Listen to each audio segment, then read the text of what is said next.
આખા વર્ષમાં મેં ઇકોનોમિક્સનો કોર્સ 3 થી 4 વાર લખેલો છે, આખી ટેક્સ્ટબુક રોજ વાંચવું જરૂરી છે, daily and the second thing ટીચર્સનો સપોર્ટ જરૂરી છે. એસપીસીસીમાં આઈ હેવ તમારે યુનિવર્સ પાસે માગવાનું છે, ઓટોમેટિકલી એ ગોલ અચીવ થઈ જશે.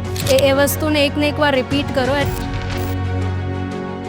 મારી ફેમિલી બહુ સપોર્ટિંગ છે, એમણે પણ બહુ હેલ્પ કરી. રિઝલ્ટના દિવસે જો ખુશ થવું હોય તો આ કરવું પડશે. જેવી રીતે પેપરમાં લખવાના છો એવી રીતે તો એ હેબિટ પડશે ને એક્ઝામમાં પ્રોબ્લેમ નહીં થાય. શુભમ સ્કૂલ વિશે આપ શું કહેશો? This is my second home. મારી સ્કૂલ મારું બીજું ઘર છે. ઇટ ઇઝ વેરી ઇમ્પોર્ટન્ટ કે તમે બધા સબ્જેક્ટ, કોઈ સબ્જેક્ટ તમારી વીકનેસ કે સ્ટ્રેન્થ હોય તો ઓછો વધારે ટાઈમ આપી શકાય. આઈ have studied from Shubham school and I have scored 99.99 PR in my 12th standard.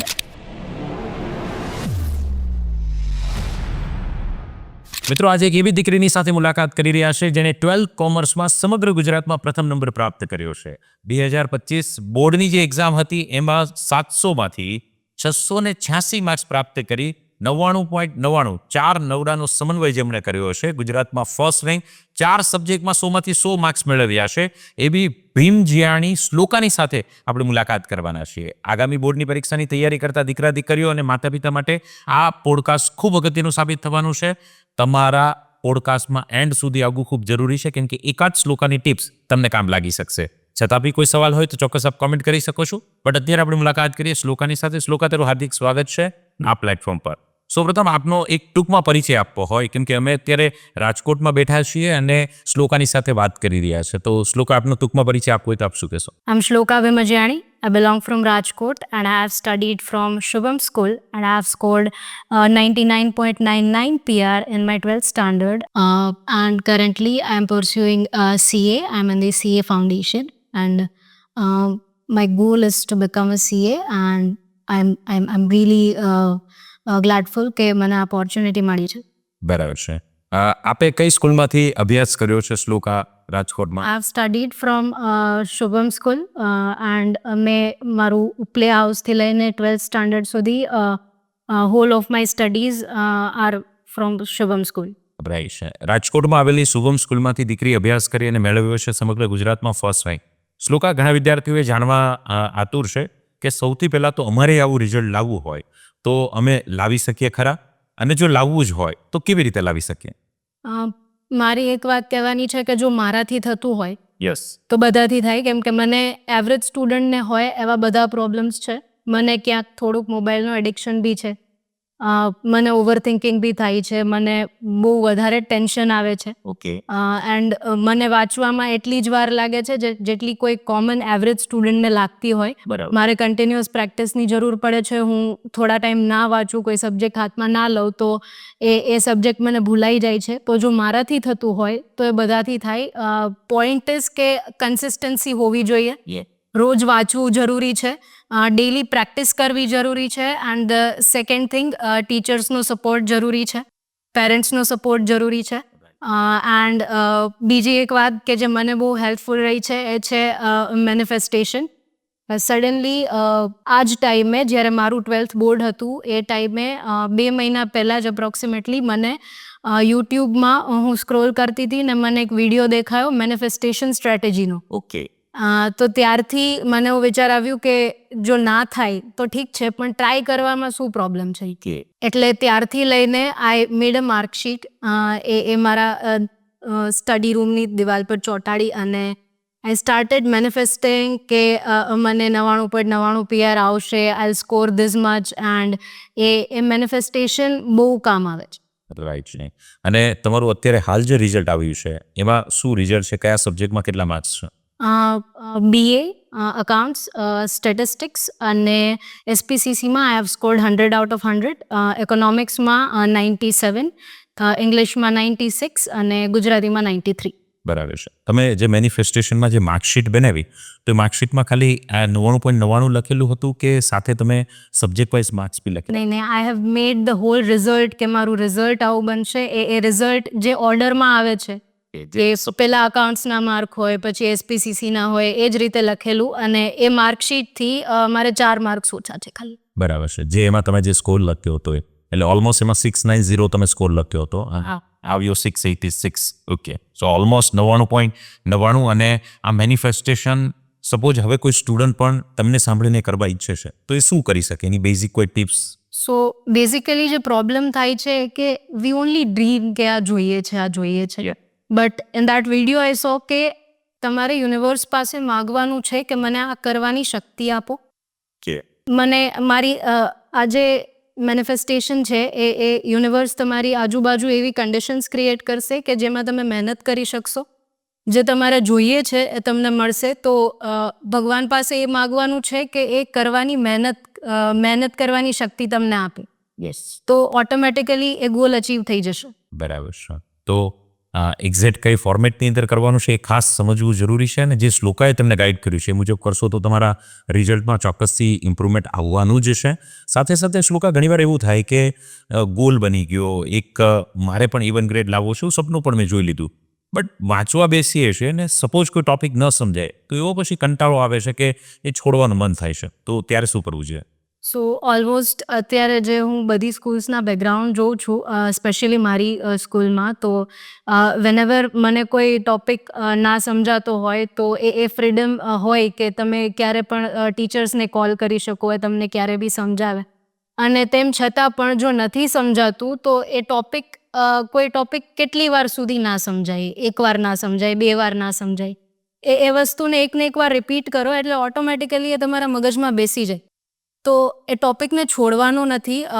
Gujarat board એક એવી વસ્તુ છે કે તમને ખબર છે કે આટલું જ પૂછાવાનું છે, આમાંથી જ પૂછાવાનું છે, તો પછી ટાઈમ બગાડવાનો કોઈ મતલબ નથી. એ વાંચવું જ પડશે, અને એમાંથી એ બુકમાંથી તો એ ગમે પૂછશે, તો કોઈ ટોપિક લીવ કરવાનો ઓપ્શન જ નથી. બરાબર. તમારો ફેમિલીમાંથી શ્લોકા આ સફરની સિદ્ધિ પ્રાપ્ત કરવા માટે કેવી રીતે સપોર્ટ રહ્યો? કેમ કે ઘણા પેરેન્ટ્સ પણ સાંભળી રહ્યા છે, તો એમણે એમના દીકરા દીકરીને સપોર્ટ કરવો હોય તો એમને પણ આઈડિયા આવે.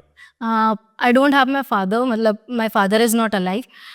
તો બાળપણથી જ મારી મમ્મીએ ઘરે ગૃહ ઉદ્યોગને એ બધું કરીને અમને મોટા કર્યા. મારી ફેમિલી બહુ સપોર્ટિંગ છે, એમણે પણ બહુ હેલ્પ કરી. My brother is currently a CA, he is doing a job. And એ બધા લોકો એણે મારી આજુબાજુમાં એવું બેકગ્રાઉન્ડ ક્રિએટ કર્યું કે હું શાંતિથી, કોઈ ટેન્શન વગર, કોઈ પ્રેશર વગર સ્ટડી કરી શકું. હું આ 12th સ્ટાન્ડર્ડમાં ક્યાંય આખું વર્ષ બહાર નથી ગઈ, તો મારી મમ્મી પણ ક્યાંય બહાર નથી ગઈ. ઓકે. મારા ભાઈએ કોન્સ્ટન્ટલી ધ્યાન રાખ્યું છે કે હું વાંચું છું કે નહીં. એક્ઝામના ટાઈમે અડધી રાત્રે મને ફોન કરીને પૂછ્યું છે કે તું સૂઈ નથી ગઈ ને વાંચસ ને. તો જો પેરેન્ટ્સનો સપોર્ટ હશે, ફેમિલીનો સપોર્ટ હશે, ટીચર્સનો સપોર્ટ હશે તો જ પોસિબલ થાય. તો બોર્ડની એક્ઝામ એ માત્ર દીકરા કે દીકરીની જ એક્ઝામ નથી, બટ જ્યારે સ્કૂલ, માતા પિતા, પરિવાર અને દીકરો ને દીકરી મહેનતનો એક ત્રિવેણી સંગમ બને ત્યારે એ રિઝલ્ટ સાર્થક થતું હોય છે. શ્લોકા, આ જ્યારે પણ એક્ઝામની વાત આવે, બોર્ડની એક્ઝામમાં, તો કોઈ વાર પેપર લખતી વખતે એવા અમુક ક્વેશ્ચનો આવી જાય કે આપણું મૂડ આખું સડનલી ચેન્જ થઈ જાય, આપણે થોડા ઓવર થિંકિંગમાં જતા રહીએ, એ પરફોર્મન્સ પ્રેશરમાં જતા રહીએ કે યાર પેપર મારું ખરાબ જશે. તો એ સિચ્યુએશન આપની સાથે બની તો કેવી રીતે હેન્ડલ કરી? પહેલું જ પેપર ઇકોનોમિક્સનું બાકી રહી ગયું. આખા વર્ષમાં મેં ઇકોનોમિક્સનો કોર્સ 3 થી 4 વાર લખેલો છે, આખી ટેક્સ્ટ બુક 3 થી 4 વાર લખેલી છે. આઈ have return papers, a lot of papers, પણ તો બી એ ટાઈમે મારું પેપર પૂરું ના થયું બોર્ડમાં. હા, અને એક MCQ હું ખોટો કરીને આવી. એટલે એ ત્યારે એક્ઝામ પછી મારી સિચ્યુએશન અલગ હતી કે હું બહુ ઓવર થિંકિંગ કરતી હતી, હું બીજા પેપર હું વાંચી નથી શકતી, પણ ત્યારે એ પેપર ઉપર મેં એને ઇમ્પેક્ટ નથી પડવા દીધી. કોઈ ટોપિક નથી આવડતો, કોઈ ક્વેશ્ચન નથી આવડતો, તો એના ઉપર સ્ટિક રહેવાનો કોઈ મતલબ નથી. એ ટોપિકને છોડી દઈએ. 1 માર્ક નું નથી આવડ્યું એના માટે પાછળનું 99 માર્કનું ના બગાડી શકાય. રાઈટ. તો એ ટોપિકને છોડી દઈને એક કદાચ એવું બની શકે કે થોડીક વાર પછી એ પ્રશ્ન યાદ આવી જાય પાછું. તો એ ટાઈમે એ ક્વેશ્ચનને ઇગ્નોર કરવો બહુ જરૂરી છે. બરાબર છે. અને તમે જે કીધું તેમ કે એક પેપર ખરાબ ગયું છે, પછી એ મગજમાંથી નીકળે જ નહીં, અને પાછું બીજું પેપર હોય તો એક તો ખરાબ ગયું પણ ઓવર થિંકિંગમાં પાછું બીજું ખરાબ જતું હશે. તો અહીંયા કઈ રીતે તમે મેનેજ કરતા હતા? પહેલી વાત તો એ કે એક્ઝામના આગળના દિવસે તમને નહીં ખબર હોય કે તમે કયા સ્ટેટ ઓફ માઇન્ડમાં હશો, તમારા ઉપર કેટલું પ્રેશર હશે, તમારાથી કેટલું વચાશે કે નહીં. તો આ 2 જે મહિના છે બોર્ડની એક્ઝામ પહેલાંના, it is a golden period કે જેમાં તમારી પ્રિપેરેશન એવી હોવી જોઈએ કે બોર્ડના આગળના દિવસે જો તમે કંઈ પણ નથી વાંચી શકતા તો એની ઇફેક્ટ તમારા પેપર પર ના પડે. એ ઇકોનોમિક્સના પેપર પછી BA ના પેપરમાં મેં ઓલમોસ્ટ હાફ કોર્સ કર્યો છે, અડધું તો થયું જ નથી. હા, તો પણ આઈ હેવ સ્કોર્ડ 100. તો મતલબ આગળની પ્રિપેરેશન એવી હોવી જોઈએ કે એ આગળના દિવસે તમે કંઈ ના કરી શકો તો એને ઇમ્પેક્ટ તમારા પેપર પર ના પડે. પેપર પર ના પડવી જોઈએ. રાઈટ. તો છેલ્લે જો તૈયારીમાં જાગીએ તો તકલીફ કદાચ આવી સિચ્યુએશન થાય તો પડી શકે ને, આખી એક્ઝામ આપણી બગડતી હોય છે. જ્યારે આપણે એક તૈયારીનું માઇન્ડસેટ લઈને ચાલતા હોઈએ છીએ, તમે જેમ કીધું તેમ ઘણા બધા સેક્રિફાઈસ કરવા પડે છે, તહેવારોને છોડવા પડે છે, પ્રસંગોને છોડવા પડે છે. આ બોલવું તો બહુ સહેલું છે, બટ એ સમયે જ્યારે આખી દુનિયા એન્જોય કરતી હોય ને હું અહીંયા સેક્રિફાઈસ કરતો હોય, તો એ સમયને કઈ રીતે મેનેજ કરતા હતા? મને બહુ એવું થાય કે કોઈ સાથે ફેમિલી ગેધરિંગ હોય કે મારા ફ્રેન્ડ્સ બધે જતા હોય તો હું જાઉં નહીં, પણ મને ત્યાં જવાની ઈચ્છા બહુ હોય, પણ મારો જીવ ત્યાં જ હોય. પણ પ્રોબ્લેમ એ છે કે એ કોઈ ફંક્શનમાં 2 કલાક સ્પેન્ડ કરવામાં કોઈ પ્રોબ્લેમ નથી, પણ એ ફંક્શન પછી એના ફોટો શેરિંગમાં, એના વિચારમાં ઓલમોસ્ટ 1.5-2 દિવસ વયો જાય છે. તો ઇમ્પેક્ટ જેવા. હા, એટલે એ થોડુંક કોમ્પ્રોમાઇઝ કરવું જરૂરી છે. જો એ રિઝલ્ટના દિવસે જો ખુશ થવું હોય તો આખું વર્ષ તો સેક્રિફાઈસ કરવું પડશે. રાઈટ છે. અને જ્યારે રિઝલ્ટ તમે જોયું કે 686નો સ્કોર, તો એ મોમેન્ટ, એ પલ, એ ફેમિલીનું ખુશી, એ કેવી હતી? બહુ રડ્યા છીએ. હું, મારી મમ્મી, મારો ભાઈ બોમ્બે હતો, એ પણ ત્યાં બધા બહુ હેપી છે. મને એવા લોકોના બી ફોન આવેલા છે જેને અત્યાર સુધી હું ક્યારેય મળી નથી, હું ઓળખતી નથી. તો it will be the happiest moment of your life. It will be the most memorable moment of your life. તમારા ટીચર્સ માટે, તમારી ફેમિલી માટે એ બહુ પ્રીશિયસ મોમેન્ટ છે. રાઈટ. અને જ્યારે પણ આપણે એક ફોકસ લઈને તૈયારી કરતા હોઈએ છીએ, તો શરૂઆતમાં આખા દિવસનું તમારું જે શેડ્યુલ હોય કે મારે આજે એટલા ચેપ્ટર કરવા છે અથવા તો આ સબ્જેક્ટને પ્રાયોરિટી આપવા છે, એ મુજબ જ થતું કે તમે એ સબ્જેક્ટને અમુક સમય ચેન્જ કરતા હતા? એટલે બેઝિકલી જે most of the students mistake કરે છે એ કે કોઈ એક ટોપરનું સ્કેડ્યુલ બેઠું છાપવાની ટ્રાય કરે છે. એ 5 વાગે ઉઠે છે તો હું બી 5 વાગે ઉઠીશ, પણ તમારાથી સવારે 5 વાગે નથી ઉઠાતું, નથી વચાતું, તેનો કોઈ મતલબ નથી. નીંદર બી બગડે છે અને વાંચવાનું બી બગડે છે. તો એ અપ્રોચ જ ખોટો છે. ટાઈમ ટેબલ બનવું જોઈએ સબ્જેક્ટ વાઇઝ, કે એક સબ્જેક્ટ છે, માની લો કે અકાઉન્ટ્સ છે, તો એમાં મારે 2 કલાક આપવાની જરૂર છે. આ ચેપ્ટર પૂરું કરવાનું છે, એ પતી જાય પછી ગુજરાતી કરવાનું છે. તો એવી રીતે ટાઈમ ટેબલ બનવું જોઈએ. અને મેં એવી રીતે કર્યું હતું કે એક દિવસ હું અકાઉન્ટ્સ, BA, ઇકોનોમિક્સ અને ઇંગ્લિશ કરતી, અને બીજા દિવસે જે મને ટફ લાગે છે તો SPCC ને સ્ટેટિસ્ટિક્સ અને ગુજરાતી બીજા દિવસે. રાઈટ, બરાબર છે. એટલે એવી રીતે એક કોમ્બિનેશનની અંદર જ્યારે થતું હોય છે ત્યારે કામ થઈ શકે છે. તમે જ્યારે તૈયારી કરતા ત્યારે લખીને તૈયારી કરતા કે એવ જ ઓરલી વાંચીને? અને I have written all the subjects, even Gujarati ઇંગ્લિશની ટેક્સ્ટબુક બી લખેલી છે. ઇંગ્લિશની textbook I have written 5 to 6 times. ગુજરાતીની ટેક્સ્ટબુક 1-2 વાર લખેલી છે. તો એ ખબર નહીં હોય કે કઈ લાઇનમાંથી નાનો એવો ક્વેશ્ચન પૂછી લેશે. એ બહુ ઇઝી હશે પણ ત્યારે યાદ નહીં આવે. તો ઇટ ઇઝ વેરી ઇમ્પોર્ટન્ટ કે પ્રેક્ટિસ કરો. જેવી રીતે પેપરમાં લખવાના છો એવી રીતે પ્રેક્ટિસ કરો, તો એ હેબિટ પડશે અને એક્ઝામમાં પ્રોબ્લેમ નહીં થાય. રાઈટ. અને તમે આના માટે કોઈ શોર્ટ નોટ્સ, કોઈ ટ્રીક કંઈ અપનાવેલું હતું વાંચવા માટે? કોઈ અલગથી બુક્સ બનાવેલી? મને થોડુંક એવું છે કે મને શોર્ટ નોટ્સ પરથી યાદ ના રહે, એટલે મારે પાછું દર વખતે આખું બધું જ વાંચવું પડે. આખું જ કમ્પ્લીટ કરવું પડે છે. અને ડિસ્ટ્રેક્શનને લઈને તમે આગળ પણ જેમ વાત કરી છે તેમ સોશિયલ મીડિયા અત્યારે મેજોરિટી વિદ્યાર્થીઓનું રિઝલ્ટ ઉપર ઇમ્પેક્ટ કરી રહ્યું છે. તો તમે એને કઈ રીતે બેલેન્સ કરતા? ટીવી સિરિયલ, સિરીઝ, એ મોબાઈલને? ટીવી સિરિયલની તો મને આદત નથી, બટ મોબાઈલનું ડિસ્ટ્રેક્શન છે. પણ દેર ઇઝ અ ડિફરન્સ કે તમે 2 કલાક વેબ સિરીઝ જુઓ કે 2 કલાક રીલ સ્ક્રોલ કરો અને એ 1-1.5 કલાક પછી 5 મિનિટનો બ્રેક લ્યો. તો મારા બી ઇન્સ્ટાગ્રામ અકાઉન્ટ્સ છે, મારી પાસે બી સ્નેપચેટ છે, મારી પાસે બી વોટ્સએપ છે, but the thing matter is you should know where to stop and when to stop. Control, self control.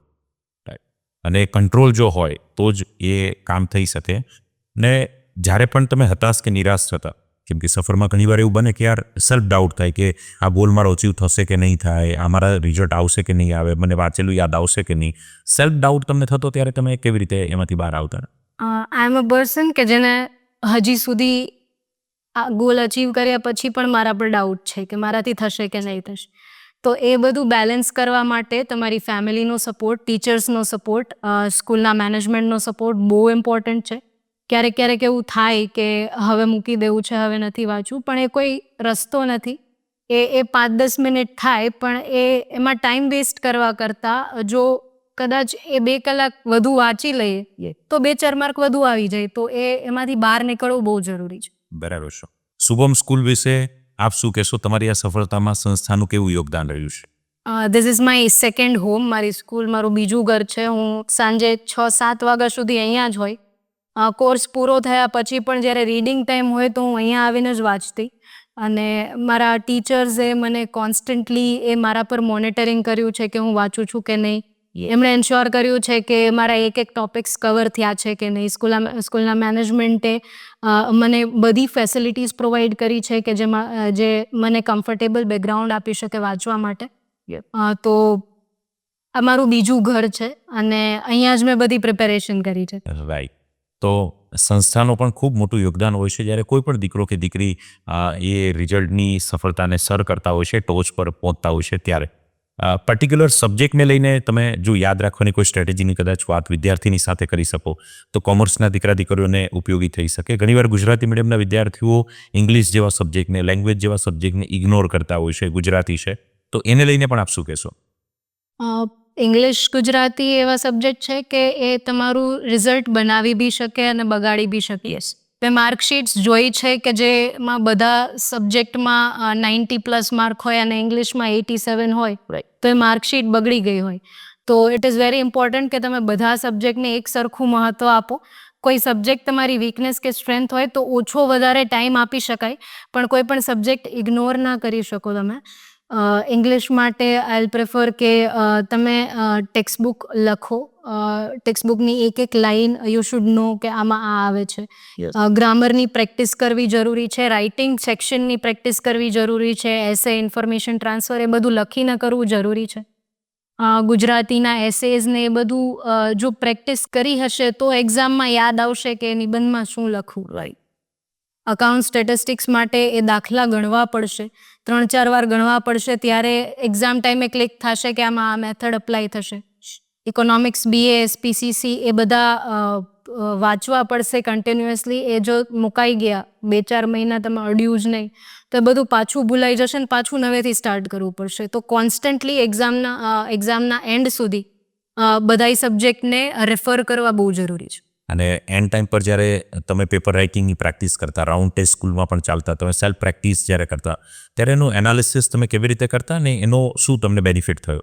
હા, એટલે જ્યારે હું ઘરે એક્ઝામ લખવા બેસતી કે પછી રાઇટિંગ પ્રેક્ટિસ કરતી તો હું ટીવી ચાલુ કરીને બેસતી કે કદાચ એક્ઝામના હોલમાં કોઈ ડિસ્ટ્રેક્શન્સ આવે, આજુબાજુમાં અવાજ થતો હોય, આજુબાજુમાં કોઈ એવું સ્ટુડન્ટ આવી ગયું કે જે ડિસ્ટર્બ કરે છે તો એની ઇમ્પેક્ટ મારા પર પડે છે કે નહીં. અને મોસ્ટ ઓફલી હું એવું કરતી કે એક્ઝામના આગલે દિવસે માની લ્યો કે કાલે BAની એક્ઝામ છે તો હું આગલે દિવસે BAનું ના વાંચું. તો મને ખબર પડે કે હું જો બોર્ડના આગલે દિવસે BAનું પેપર એમાં વાંચી ના શકી તો હું એમાં પરફોર્મ કરી શકું કે નહીં. તો એ જો ના વાંચ્યું હોય તો હું કેટલી ભૂલું કરું છું. તો એ બધા બહુ નાના નાના પોઈન્ટ્સ છે જે ધ્યાનમાં રાખવા જરૂરી છે. એટલે તમે એ ટફ પ્રેક્ટિસ કરીને એ પ્રેક્ટિસ ક્યાંક તમને બોર્ડમાં જે BAમાં ન વાંચી શકે એ પણ કામ લાગી ગયું. જો પેલી પ્રેક્ટિસ જ નહીં કરી હોતે તો કદાચ આ નહીં થતી. રાઈટ.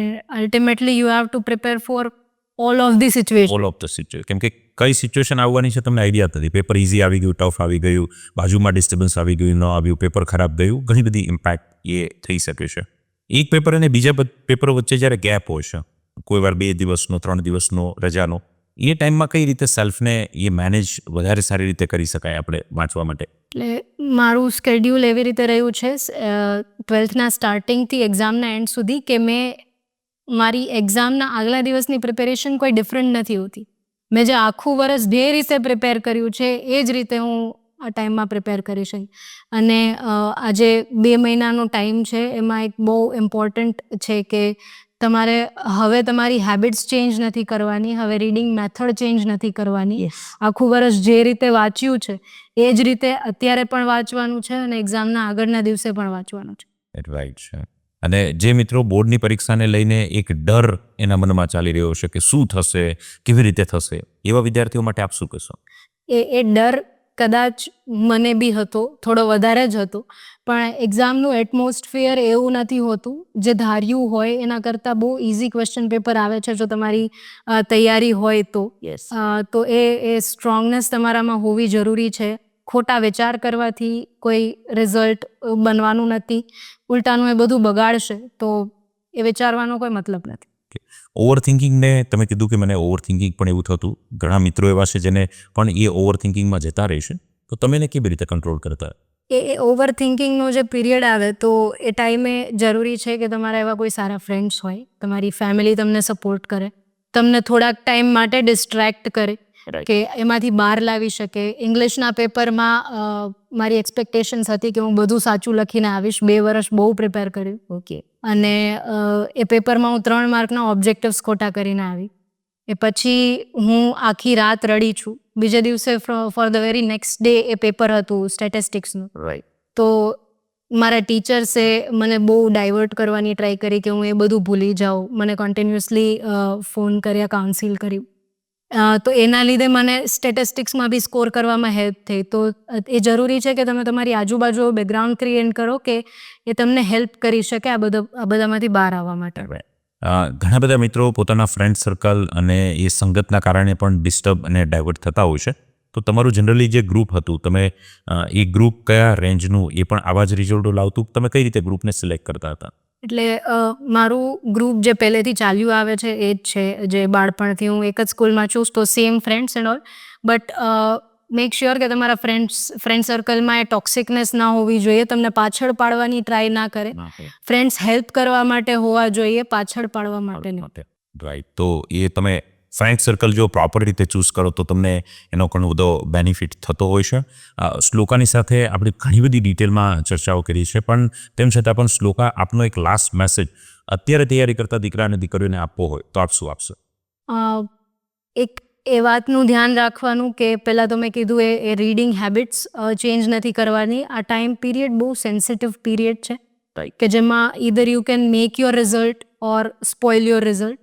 તમારી ફૂડ હેબિટ્સ મેટર કરે છે, તમે શું વિચારો છો એ મેટર કરે છે, તમારો એક્ઝામ માટેનો અપ્રોચ મેટર કરે છે. જો આ એક્ઝામને બહુ જ સમજીને તૈયારી કરી તો એ કદાચ 2-3 માર્ક તો 2-3 માર્ક પણ એ કોમ્પ્રોમાઇઝ કરાવશે.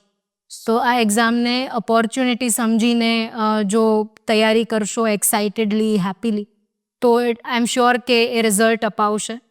અને આ ટાઈમમાં કન્સિસ્ટન્ટ રહેવું બહુ મેટર કરે છે. ડિસ્ટ્રેક્ટ થઈ ગયા તો આ એવો ટાઈમ છે કે જ્યારે તમારી પાસે ટાઈમ જ નથી. જો આ ટાઈમ વયો ગયો તો પછી આજથી તૈયારી ચાલુ ના કરી તો હવે પછી ક્યારથી એ નહીં. તો કાલ પર ન છોડીએ, આજથી શરૂઆત કરીએ, સપનાઓને સાકાર કરીએ, જોયેલા એ ગોલને પૂરા કરીએ અને મેનિફેસ્ટેશનથી લઈને શ્લોકાએ આપેલી એવરી સ્ટ્રેટેજીને ફોલો કરીએ, કેમ કે એ પ્રૂવ કર્યું છે કે આ સ્ટ્રેટેજીથી 686 સુધીનો સ્કોર થઈ શકે છે, 99.99 આવી શકે છે, A1 આવી શકે છે, અને પોતાનું એક આગવી ઓળખ રિઝલ્ટ રૂપી બનાવી શકાય છે. આજનો આ પોડકાસ્ટ આપના પરિણામમાં ખૂબ મોટું કોન્ટ્રીબ્યુશન જ્યારે કરવાનું છે, ત્યારે હજુ પણ આપના મનમાં કોઈ પણ ડાઉટ હોય, કોઈ પણ ક્વેશ્ચન હોય, તો ચોક્કસથી કોમેન્ટના માધ્યમથી એમને પૂછવાનો પ્રયાસ કરજો. આ વિડીયોને આપ પહેલી વાર પ્લેટફોર્મ પર આવ્યા હોય તો ચેનલને સબસ્ક્રાઇબ કરજો, વિડીયોને લાઇક કરજો, આપના મિત્રની સાથે શેર કરજો. આપને એન્ડ સુધી વિડીયો જોયો બદલ આપ સૌના ખૂબ ખૂબ આભારની સાથે thank you very much to all of you. મળીએ એક નવા જ પોડકાસ્ટની અંદર, એક નવી જ ઉર્જાની સાથે અને એક નવી સ્ટ્રેટેજીની સાથે. વિચાર જરૂર કરજો.